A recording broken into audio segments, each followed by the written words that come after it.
మీ అమ్మమ్మకు support చేయండి. ఇప్పుడు దోసకాయ పప్పు చేసుకుందాం రారి. 3 చెంచాల నూనె, పోపు గింజలు వేసుకోవాలి, ఒక 10 పచ్చిమిర్చి వేసుకోవాలి, కొంచెం ఉల్లిపాయలు వేసుకోవాలి, కొంచెం కరివేపాకు వేసుకోవాలి, చెంచాడు పసుపు వేసుకోవాలి, కొంచెం అల్లం వేసుకోవాలి, గంట సేపు నానబెట్టుకున్న పెసరపప్పును వేసుకోవాలి,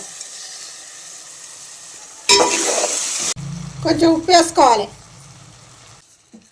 ఒక 10 నిమిషాలు మూత పెట్టుకొని ఉడకనియాలి. పచ్చిమిర్చి వేసుకున్నాం కాబట్టి ఒక చెంచాడు కారం సరిపోతుంది.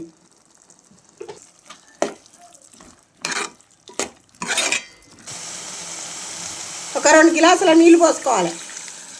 ఒక 10 నిమిషాలు ఉడకనియాలి. దీన్ని కూర ఉడికింది. నా కాడ కొత్తిమీర లేదు, దించేసుకున్నాడు. ఇక మీరు కొత్తిమీర వేసుకోవచ్చు. నెక్స్ట్ ఏం కావాలో చెప్పండి. మీ అమ్మమ్మ కోసం సపోర్ట్ చేయండి.